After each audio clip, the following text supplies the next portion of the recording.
اس سورہ میں اللہ تعالیٰ نے اپنی نعمتوں کا ذکر کیا، انسان کو توجہ دلائی کہ وہ ان پر غور کرے، یہ دیکھے کہ اس کا خالق کس طرح اس کی ربوبیت کا اہتمام کر رہا ہے، اور جب وہ ان چیزوں کو دیکھے گا تو لازماً اس نتیجے پر پہنچے گا کہ اس کے پروردگار کی نعمتیں کسی شمار میں نہیں آ سکتیں۔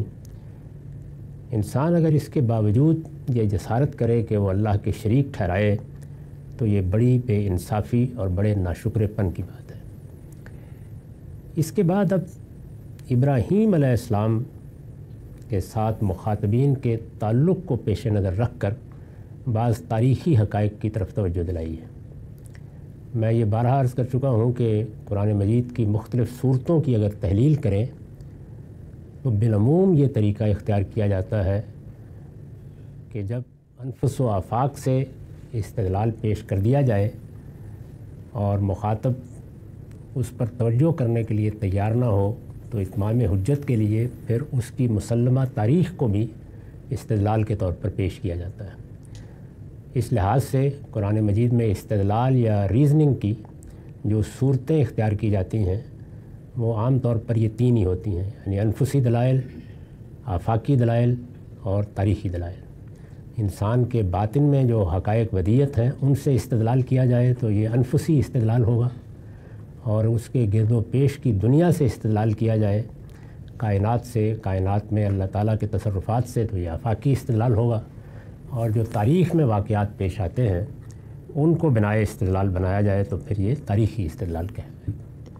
تو یہاں اب تاریخ کے اس پہلو کی طرف توجہ دلائی ہے جو خود مخاطبین کی اپنی تاریخ ہے۔ اس کو میں نے ربط کلام کے لیے اس طرح واضح کیا ہے کہ یہ ابراہیم کی اولاد ہے، یعنی یہ مخاطبین، یہ قریش مکہ، یہ ام القریٰ کے رہنے والے، یہ جن سے اس وقت خطاب کیا جا رہا ہے یہ کون ہے؟ یہ ابراہیم کی اولاد ہے۔ یہ ابراہیم کی اولاد ہیں تو پھر انہیں وہ واقعہ سناؤ، وَإِذْ قَالَ إِبْرَاهِيمُ رَبِّ اجْعَلْ هَٰذَا الْبَلَدَ آمِنًا۔ انہیں وہ واقعہ سناؤ جب ابراہیم نے دعا کی تھی کہ میرے پروردگار اس شہر کو امن کا شہر بنا۔ یہ گویا مکے کی یا ام القریٰ کی تاریخ کا حوالہ دیا ہے، اور ان لوگوں کو اس تاریخ کا حوالہ دیا ہے جن کی اپنی تاریخ ہے۔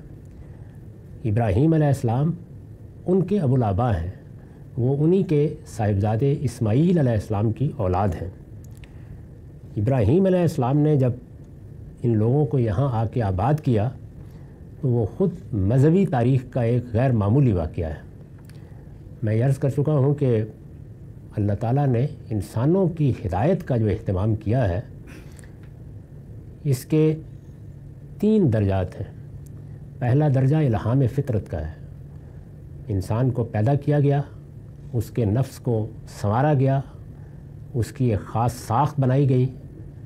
اس موقع پر اللہ تعالیٰ یہ کہتے ہیں کہ میں نے ہدایت کے مبادی یا اس کے اصول تمہارے اندر الہام کر دیے۔ وَنَفْسٍ وَمَا سَوَّاهَا فَأَلْهَمَهَا فُجُورَهَا وَتَقْوَاهَا۔ اللہ تعالیٰ نے اس نفس کو، انسان کی شخصیت کو جب آراستہ کیا، بنایا سنوارا، جب ہر لحاظ سے درست کیا تو اسی موقع پر اس کے شعور میں یا اس کی فطرت میں یہ بات ودیت کر دی کہ چیزیں 2 پہلوؤں سے دیکھی جائیں گی، ایک ان کا اخلاقی حسن، دوسرے ان کا اخلاقی قبح۔ تو یہ جو اخلاقی لحاظ سے چیزوں پر حکم لگانا ہے یہ گویا انسان کے لیے اس زندگی کی ابتدا ہے جو اسے امتحان کے لیے دی گئی ہے۔ انسان کے اندر ایک حادثہ اخلاقی رکھ دیا گیا ہے۔ جس طرح یہ دنیا جو ہمارے حواس کی گرفت میں آتی ہے یہ ایک وجودی حقیقت ہے، یعنی اس کے لیے کسی استدلال کی ضرورت نہیں ہے۔ آنکھیں دیکھتی ہیں، کان سنتے ہیں، حواس جن چیزوں کا ادراک کرتے ہیں ان سے انسان کے علم کی ابتدا ہوتی ہے، اور یہ وہ علم ہے جو استدلال سے پیدا نہیں ہوتا، یہ ایک حقیقت کے طور پر انسان کو ہر وقت دستیاب ہے۔ بالکل اسی طریقے سے انسان کے باطن میں بھی کچھ حواس دیے گئے ہیں۔ یہ میرا حادثہ ہے جو میرے غم کو، میری محبت کو، میرے آلام کو، میرے درد کو محسوس کرتا ہے، اور یہی حادثہ ہے جو چیزوں پر اخلاقی حکم لگاتا ہے۔ میرے اندر اسی حادثے کا ایک پہلو وہ ہے جو یہ فیصلہ کرتا ہے کہ چیز بدصورت ہے خوبصورت ہے، گویا جمالیات کا احساس، اخلاقی چیزوں کا احساس یہ مجھے دے کے بھیجا گیا ہے، یہ میرے لیے سب وجودی حقائق ہیں، میں ان کا انکار نہیں کر سکتا۔ یہ پہلی چیز ہے یا پہلا درجہ ہے۔ دوسرے درجے میں اللہ تعالیٰ نے اہتمام کیا کہ وہ انسانوں کے اندر بعض لوگوں کا انتخاب کرے اور ان کے ذریعے سے لوگوں کو ان حقائق کی خبر دے جن تک وہ خود نہیں پہنچ سکتے۔ یہ نبوت کا سلسلہ بتا رہا ہے کہ انسانی عقل کے حدود کیا ہیں، یعنی وہ کہاں تک پہنچائے گی، وہ چیزوں کا تقاضا پیدا کر دے گی، ان کی ضرورت بتا دے گی، لیکن کیا فی الواقع وہ ہے، اس کے لیے اللہ تعالیٰ نے یہ اہتمام کیا کہ پیغمبر بھیجے۔ پیغمبروں کی دعوت ایک لمبے عرصے تک دنیا کے سامنے پیش کی جاتی رہی، یہاں تک کہ خاص موقع پر اللہ تعالیٰ نے یہ فیصلہ کیا کہ اب پوری کی پوری قومیں اس منصب پر فائز کی جائیں۔ اس کے لیے ابراہیم علیہ السلام کی ذریت کا انتخاب کیا گیا، چنانچہ ان سے کہا گیا کہ وہ اپنی قوم پر اتمام حجت کے بعد اب باہر آ گئے ہیں تو اپنی اولاد کے ایک حصے کو کنعان میں یا فلسطین میں آباد کریں اور دوسرے حصے کو جزیرہ نماء عرب میں۔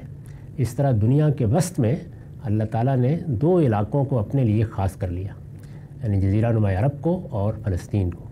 پہلے مرحلے میں فلسطین توحید کا مرکز بنا رہا، بنی اسرائیل کو ذمہ داری دی گئی، چنانچہ قرآن مجید اپنے پہلے باب میں یہی سرگزشت سناتا ہے، بائبل بھی اسی کی سرگزشت ہے۔ یعنی اللہ نے جب ایک قوم کا انتخاب کیا کہ وہ اس کی ہدایت کی علمبردار بنے تو کیا واقعات پیش آئے، کیا تاریخ وجود میں آئی، پوری بائبل اسی کو سناتی ہے۔ اور قرآن مجید نے بھی اپنے پہلے باب میں بقرہ میں، آل عمران میں، نساء میں، مائدہ میں یہی تاریخ بیان کی ہے اور بنی اسرائیل کو خطاب کر کے ان کی ذمہ داریوں کی طرف انہیں متوجہ بھی کیا ہے اور وہ کیوں اب معزول کیے جا رہے ہیں اس کے شواہد بھی بیان کیے ہیں۔ دوسرے مرحلے میں پھر بنی اسماعیل کو موقع دیا گیا، یعنی ابراہیم علیہ السلام کی اولاد کے دوسرے حصے کو۔ اس کی ابتدا بھی ابراہیم علیہ السلام کے اس فیصلے سے ہوئی کہ وہ بیت اللہ کی تعمیر نو کریں گے، اس کی ہدایت اللہ تعالیٰ کی طرف سے کی گئی۔ اس طرح توحید کا ایک عالمی مرکز جزیرہ نماء عرب میں بنایا گیا اور اسماعیل کے بارے میں خود اللہ نے یہ مطالبہ کیا کہ ابراہیم اس کو اس گھر کی تولیت کے لیے پیش کر دیں۔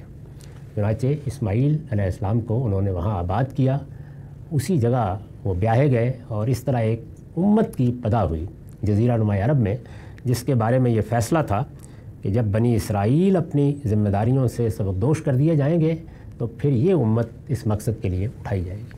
اب قیامت تک بنی اسماعیل ہے، حضرت ابراہیم کی اولاد کا یہی حصہ ہے جس کو شہادت کے منصب پر اللہ تعالیٰ نے فائز کیا ہے۔ یہی لوگ اس وقت مخاطب ہیں، یعنی رسول اللہ صلی اللہ علیہ وسلم انہی کی طرف مبعوث کیے گئے۔ رسول اللہ صلی اللہ علیہ وسلم کی بعثت کے بعد ہی یہ ذمہ داری ان کو دی گئی، جس کو قرآن مجید نے ان الفاظ میں بیان کیا ہے کہ اب یہ پیغمبر تمہاری طرف بھیج دیے گئے ہیں تو جعلناکم امۃ وسطا لتکونوا شہداء علی الناس ویکون الرسول علیکم شہیدا۔ ایک طرف اللہ اور اللہ کا رسول ہے، دوسری طرف دنیا کی اقوام ہے، درمیان میں تم ہو۔ تمہیں اب ایک امت کی حیثیت سے، ایک قوم کی حیثیت سے میرا پیغام پہنچانا ہے اور میرے دین کی گواہی دنیا پر دینی ہے۔ یہ کوئی معمولی فیصلہ نہیں ہے، یہ بڑا غیر معمولی فیصلہ ہے۔ یہ اسی طرح کا استعفیٰ ہے جیسے پیغمبروں کا استعفیٰ ہوتا ہے۔ چنانچہ خود قرآن نے اس کے لیے وہی الفاظ استعمال کیے ہیں کہ جس طرح میں کسی بشر کو اٹھاتا ہوں اور اٹھا کر پیغمبر بنا دیتا ہوں، میں نے ابراہیم کی اولاد کے بارے میں یہی فیصلہ کیا۔ یہ نبوت کے تابع ایک منصب ہے جس پر یہ فائز کیے گئے ہیں، اور اگر قومی حیثیت سے دیکھا جائے تو گویا نبوت ہی کی ایک صورت ہے۔ ان کو پیغمبر کے ذریعے سے ہدایت دی گئی ہے، یہ اب دنیا کے لیے خدا کا پیغام پہنچائیں گے اور اس کی شہادت دیں گے۔ وَيَكُونَ الرَّسُولُ عَلَيْكُمْ شَهِيدًا۔ تو ان کو اب بتایا جا رہا ہے کہ ابراہیم کی اولاد کی حیثیت سے اب ذرا اپنی تاریخ بھی سن لو۔ معاف کیجیے۔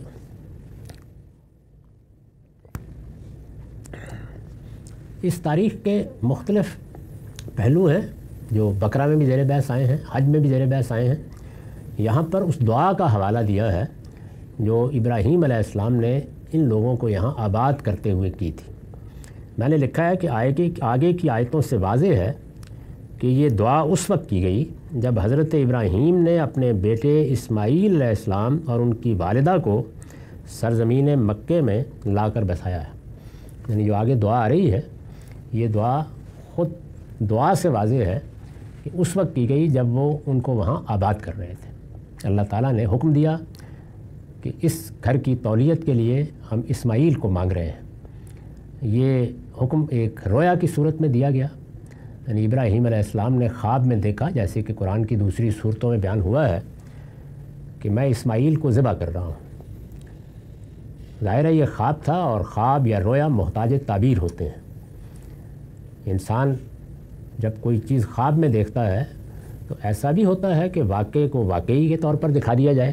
واقعے کو واقعی کے طور پر دکھانے کی مثال رسول اللہ صلی اللہ علیہ وسلم کا وہ رویا ہے جس میں آپ نے دیکھا کہ میں اور میرے صحابہ بیت اللہ میں داخل ہو رہے ہیں اور وہاں عمرہ ہو رہا ہے اور لوگ سر منڈوا رہے ہیں جو عمرے کے مناسک ہیں۔ یہ دیکھا آپ نے، یہاں واقعہ دکھایا گیا تھا، وہ واقعہ پھر اسی طرح ہو گیا۔ دوسری صورت یہ ہوتی ہے کہ کوئی چیز ممثل کر کے دکھا دی جائے، یعنی واقعہ نہیں دکھایا جاتا بلکہ اس کو ایک تمثیل میں تبدیل کر دیا جاتا ہے۔ جیسے سیدنا یوسف کو یہ دکھایا گیا کہ 11 ستارے ہیں اور سورج اور چاند ہے، وہ میرے سامنے سجدہ ریز ہو رہے ہیں۔ یہاں پر بھی ایک واقعہ جو بعد میں پیش آنے والا ہے اس کی خبر دی گئی ہے، لیکن تمثیل کے انداز میں چیز کو ممثل کر کے دکھا دیا گیا ہے۔ حضرت ابراہیم کو بھی یہی چیز ممثل کر کے دکھائی گئی، یعنی مقصود یہ تھا کہ یہ بیٹا ہے، بڑھاپے میں ہوا ہے، تمہاری بڑی تمنائیں اس سے وابستہ ہوں گی، لیکن ہم چاہتے ہیں کہ یہ بیٹا ہماری خدمت کے لیے وقف کر دیا جائے۔ اس کو یہ صورت خواب میں دے دی گئی کہ گویا ابراہیم اس کو ذبح کر رہے ہیں۔ یعنی اگر باپ اپنے بیٹے کو اپنے آپ سے الگ کر کے اپنے پروردگار کی خدمت کے لیے وقف کر دے تو یہ ایسے ہی ہے کہ جیسے اس سے یہ تقاضا کیا جائے کہ تم اپنے بیٹے کو اپنے ہاتھ سے ذبح کر دو۔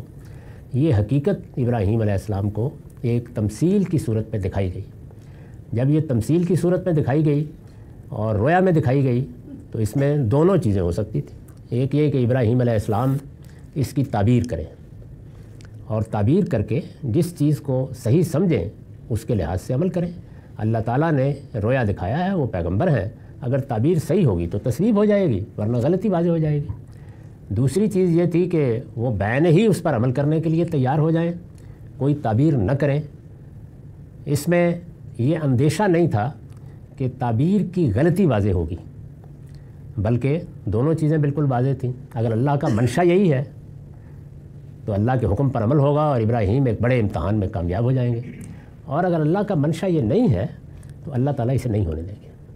ایسا ہی ہوا، یعنی انہوں نے تعبیر نہیں کی، ایک ایسے راستے کا انتخاب کیا جس میں غلطی کا امکان ختم ہو گیا، اور ایک بندہ خدا نے گویا آگے بڑھ کر یہ فیصلہ کر لیا کہ جو کچھ میں نے دیکھا ہے میں اس پر بین ہی عمل کروں گا، میں اس کی تعبیر نہیں کروں گا۔ اللہ تعالیٰ نے اسی پر تبصرہ کیا ہے کہ ابراہیم تو نے تو رویا کو سچ کر دکھایا، یعنی یہ پیش نظر نہیں تھا۔ چنانچہ پھر اللہ تعالیٰ نے اس قربانی کو قبول بھی کیا اور یہ کہا کہ وَفَدَيْنَاهُ بِذِبْحٍ عَظِيمٍ، ہم نے اس کو ایک عظیم یادگار بنا دیا، کیونکہ یہ اللہ کے حکم کے سامنے امتثال کی ایک بے نظیر مثال بن گئی۔ درا حال ہے کہ نہ اللہ تعالیٰ نے یہ چاہا تھا نہ یہ حکم تھا، اور اگر ابراہیم تعبیر کرتے تو کوئی غلطی نہ کرتے۔ انہوں نے دو امکانات میں سے اس امکان کا انتخاب کیا جو برتر امکان تھا، جس میں کسی غلطی یا خرابی یا دوسرے درجے پر چلے جانے کا کوئی امکان نہیں تھا۔ تو اس کو سمجھ لینا چاہیے کہ اس رویا کی نوعیت کیا تھی۔ اس میں ابراہیم علیہ السلام سے تقاضا کیا گیا تھا کہ وہ اسماعیل کو یہاں آباد کریں، اور اسماعیل اس گھر کے متولی ہوں گے، یعنی یہ جو توحید کا مرکز بنایا گیا ہے، ابراہیم علیہ السلام کی اولاد اس کی ذمہ داریاں قیامت تک سنبھالے گی، چنانچہ وہی اس وقت تک سنبھالے ہوئے ہیں۔ یہ واقعہ جب پیش آیا تو وہاں سے قرآن نے یہاں ذکر کیا ہے، تو کہا کہ ابراہیم نے دعا کی تھی۔ تو میں نے عرض کر دیا کہ یہ دعا کس وقت کی گئی، آگے سے واضح ہو جائے گا کہ یہ دعا اس وقت کی گئی جب اسماعیل کو یہاں آباد کیا گیا، اسماعیل اور اس طریقے سے ان کا خاندان۔ ابراہیم نے دعا کی تھی کہ میرے پروردگار اس شہر کو امن کا شہر بنا، یہ دعا اس وقت انہوں نے کی۔ یہ بالکل ایک بے آب و گیا سرزمین تھی، اور جس طرح کے قبائلی علاقے ہوتے ہیں ایسی جگہ تھی۔ اس طرح کی جگہوں پر امن کوئی آسان کام نہیں ہوتا، تو انہوں نے دعا کی کہ یہ شہر ایک شہر امین بنے، یہ امن کا شہر بنے۔ اس پر میں نے حاشیہ لکھا ہے، سیدنا ابراہیم علیہ السلام نے جب اپنی ذریت کو یعنی اپنی اولاد کو مکے میں آباد کیا تو اس وقت یہ شہر نہ صرف یہ کہ تہذیب و تمدن اور آبادی و زرخیزی سے بالکل محروم تھا، یعنی جس طرح کی سرزمین ہے وہ اب بھی دیکھی جا سکتی ہے، یہی صورتحال تھی۔ خود قرآن مجید نے اس کو وادی غیر ذی زرع بن کھیتی کی زمین کہا ہے۔ اس وقت یہاں نہ آبادی تھی، ایک چھوٹا سا قبیلہ آباد تھا، اس طرح کی آبادی بھی نہیں تھی جیسے کہ آبادی ہوا کرتی ہے، کوئی بڑا شہر ہے اور بڑی شاہراہ ہے یا اس میں بہت سرسبزی ہے یا زرخیزی ہے یا زندگی کے بہت اسباب ہیں، وہ کچھ بھی نہیں تھا اور تہذیب و تمدن سے بھی بہت دور تھا، بلکہ وحشی اور خانہ بدوش قبیلوں کی لوٹ مار سے بھی محفوظ نہ تھا۔ دائیں بائیں سے مختلف قبیلے حملہ آور ہوتے رہتے تھے، جس طرح کے بدو لوگوں کا عام طریقہ ہوتا ہے، بلکہ وحشی اور خانہ بدوش قبیلوں کی لوٹ مار سے بھی محفوظ نہ تا۔ ابراہیم علیہ السلام نے اسی بنا پر یہ دعا کی اور اللہ تعالیٰ نے اسے اس طرح قبول فرمایا، یعنی انہوں نے دعا کی کہ پروردگار تیری ہدایت پر میں نے یہ مرکز بنا دیا ہے، یہ بیت اللہ اب تعمیر نو کے بعد حاضر ہے، میں اپنی اولاد کو بھی یہاں آباد کر رہا ہوں اور بالکل تنہا چھوڑ کے جا رہا ہوں، تو اب تو ہی اس کو امن کا شہر بنا دے۔ اللہ تعالیٰ نے اسے اس طرح قبول فرمایا کہ اولاً اس سرزمین میں لڑنا بھیڑنا اور جنگ و جدال یک قلم ممنوع قرار دیا، یعنی اس کو حرم قرار دے دیا گیا اور ان لوگوں کو یہ بتا دیا گیا کہ یہاں کوئی جنگ نہیں ہوگی، کوئی جدال نہیں ہوگا، کوئی قتل نہیں ہوگا، یہاں تک کہ درختوں اور پودوں کو بھی کاٹنا ممنوع قرار دے دیا گیا۔ جنگ و جدال یک قلم ممنوع قرار دیا۔ ثانیاً اس کی طرف سفر کے لیے 4 مہینے حرام قرار دیے۔ جب حج کا اعلان کیا گیا تو حج کے لیے 3 مہینے اور عمرے کے لیے 1 مہینہ جو رجب میں ہوتا ہے انہیں حرمت والے مہینے قرار دے دیا گیا، جس کا نتیجہ یہ نکلا کہ اس کے گرد و پیش میں خطرناک سے خطرناک علاقے بھی ان مہینوں میں بالکل پرامن ہو گئے۔ یعنی صرف یہی نہیں کہ حرم کو پرامن قرار دے دیا گیا بلکہ حج کے مہینوں میں بھی جنگ و جدال کو ممنوع قرار دیا گیا۔ جو لوگ بھی اللہ تعالیٰ کے حکم پر عمل کریں گے وہ تلواریں رکھ دیں گے اور اس کا نتیجہ یہ ہوگا کہ نہ صرف یہ کہ شہر امن میں رہے گا، شہر کی طرف آنے کے راستے بھی محفوظ ہو جائیں گے۔ ثالثاً اس میں اپنے گھر کو ایسی ہیبت عطا فرمائی، یعنی اس میں بیت اللہ کی تعمیر کی گئی اور اللہ تعالیٰ نے جب اس کو اپنا گھر قرار دے دیا اور اس طریقے سے وہ توحید کا عالمی مرکز قرار پا گیا تو ایسی ہیبت بھی اس کو عطا فرمائی کہ اس پر باہر سے اول تو کسی نے حملہ آور ہونے کی جرات ہی نہیں کی، لیکن اگر کبھی ایسا ہوا تو اس کے باشندوں کی اس طرح مدد کی کہ ان کی معمولی مزاحمت پر آسمان سے ان کے لیے اپنے جنود قاہرہ بھیج کر اس کے دشمنوں کو بالکل پامال کر دیا، جیسے کہ ابرہہ کے واقعے میں ہوا اور قرآن نے اس کا حوالہ بھی دیا ہے کہ کس طرح اس شہر پر جب ایک بادشاہ حملہ آور ہو گیا تو ہم نے اس کی تدبیر کو غارت کر دیا۔ یہ اس کی تاریخ کا حوالہ ہے۔ تو فرمایا کہ ابراہیم نے دعا کی تھی کہ میرے پروردگار اس شہر کو امن کا شہر بنا، اور مزید کہا تھا کہ وجنبنی و بنیا ان نعبد الاصنام، اور مجھے اور میری اولاد کو اس سے دور رکھ کہ ہم بتوں کو پوجنے لگیں۔ اس زمانے میں بت پرستی دنیا میں عام ہو چکی تھی، بت پرستی تہذیب بن چکی تھی۔ جس طرح ہم اپنے زمانے میں الہات کا غلبہ دیکھ رہے ہیں، اسی طرح کی صورتحال صدیوں تک دنیا میں شرک کے باب میں رہی ہے۔ ابراہیم علیہ السلام نے اپنی اولاد کو جو نصیحت کی وہ تو الگ ہے، لیکن اللہ سے یہ دعا بھی کی کہ اب ہم جب توحید کا مرکز بنا رہے ہیں تو ایسا نہ ہو کہ خود ہمارے اندر کہیں سے کوئی شرک کی آلودگی آ جائے۔ پروردگار تو ہمیں اس سے دور رکھ، ہمیں اجتناب کی توفیق دے کہ ہم کبھی ان بتوں کی طرف رجوع کریں یا ان کی عبادت کریں۔ ربی انہن اضللن کثیرا من الناس، پروردگار ان بتوں نے بہت لوگوں کو گمراہی میں ڈال دیا ہے، بہت لوگوں کو گمراہی میں ڈال دیا ہے۔ اس میں جو الفاظ استعمال کیے گئے ہیں وہ ہیں انہن اضللن کثیرا من الناس، اصل الفاظ یہ ہے۔ اس میں چونکہ بتوں کی شدت تاثیر و تسخیر کا اظہار مقصود ہے، یعنی بت ہے کہ جن کو ایک فلسفے کے تحت علامت بنایا گیا ہے، پھر لوگوں کا ان کے ساتھ ایک عقیدت مندانہ تعلق پیدا ہوا ہے، پھر ان کے بڑے بڑے معبد وجود میں آئے ہیں اور اس طرح سے گویا یہ بت خانے ہی لوگوں کو گمراہ کرنے کا باعث بن گئے ہیں۔ اس طرح کی جتنی چیزیں دنیا میں وجود پذیر ہوتی ہیں ان کی منطقی ترتیب تو یہی ہوتی ہے کہ پہلے ایک غلط فکر وجود میں آتا ہے، بت پرستی کے پیچھے یا شرک کے پیچھے پہلے کوئی فلسفہ ہوگا، وہ وجود میں آئے گا۔ مثال کے طور پر یہ کہ اس کائنات میں شر بھی ہے اور خیر بھی ہے، لہٰذا خیر کا پروردگار تو یزنا ہو سکتا ہے لیکن شر اس سے کیسے صادر ہوگا، وہ کسی اور پروردگار سے صادر ہونا چاہیے۔ یہ میں نے ایک مثال دی۔ تو پہلے ایک فلسفہ وجود میں آئے گا، اس فلسفے کے لیے پھر کچھ ہستیاں ہوں گی جن کا تصور پیدا ہو جائے گا۔ ہمارے ہاں اس وقت جو زندہ مذہب شرک پر مبنی ہے، اس میں اگر دیکھیے تو برہما ہے، وشنو ہے، شیو ہے، تو گویا وہ ہستیاں وجود میں آ گئی ہیں جن میں ایک کے ساتھ خلق وابستہ ہے، دوسرے کے ساتھ ربوبیت وابستہ ہے، تیسرے کے ساتھ تخریب وابستہ ہے۔ تو یہ تصورات پہلے وجود میں آئیں گے، اس سے ایک فلسفہ وجود پذیر ہوگا، پھر اس کے ساتھ کچھ شخصیات، وہ قدیم تہذیبوں میں فرشتے بھی ہوئے، جنات بھی ہوئے، اور انسان نے اپنے تخیل سے بھی بعض ہستیاں وجود پذیر کر لی، وہ وجود پذیر ہو جائیں گی، پھر ان کی علامت بت بنائے جائیں گے۔ تو بت پرستی میں اصل چیز وہ بت نہیں ہے جو پتھر سے بنایا جاتا ہے یا مٹی سے بنایا جاتا ہے، بلکہ وہ فلسفہ ہے۔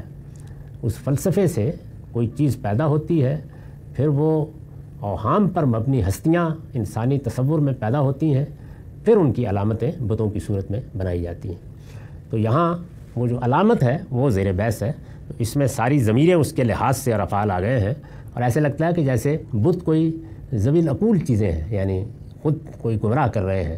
تو یہ اصل میں وہی اسلوب ہے کہ جس میں علامت کی طرف نسبت آ جاتی ہے۔ اس میں چونکہ بتوں کی شدت تاثیر و تسخیر کا اظہار مقصود ہے، یعنی کیسے یہ لوگوں کو کھینچتے ہیں اپنی جانب، کس طرح لوگ ان کے معبد بناتے ہیں، پھر کس طرح ان کے سامنے نظر نیاز پیش کرتے ہیں اور اپنی تمنائیں آرزوئیں وابستہ کرتے ہیں، دعائیں کرتے ہیں، اور یہ خیال کرتے ہیں کہ ان کی دعائیں یہاں مؤثر ہو رہی ہیں۔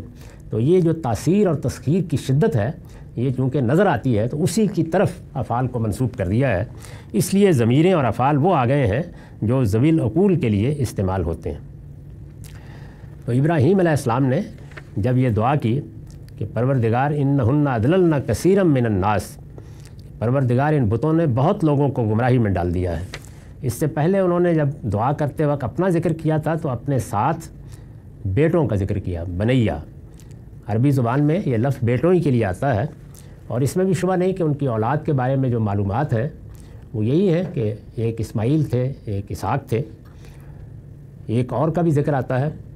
تو میں نے اس پر لکھا ہے کہ اصل میں صرف لفظ بنیا آیا ہے جس کے معنی بیٹوں کے ہیں، لیکن یہ علی سبیل التغلیب یہاں اولاد کے معنی میں آ گیا ہے، یعنی بسا اوقات لفظ تو بیٹوں بولا جاتا ہے لیکن مطلب اس کا اولاد، تو اس لیے ترجمہ میں نے اولاد کا کیا ہے۔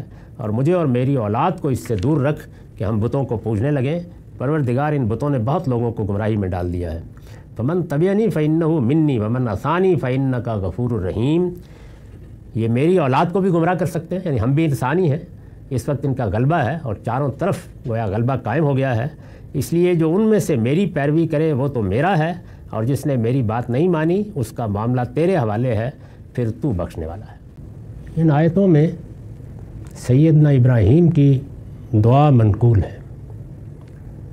یہ دعا انہوں نے اس وقت کی جب اپنی اولاد کے ایک حصے کو بیت اللہ کے جوار میں آباد کیا۔ قرآن مجید دوسری جگہوں پر بیان کر چکا ہے کہ ابراہیم علیہ السلام کی اولاد کے ایک حصے کو اللہ تعالیٰ نے اس علاقے میں آباد کرنے کی ہدایت فرمائی۔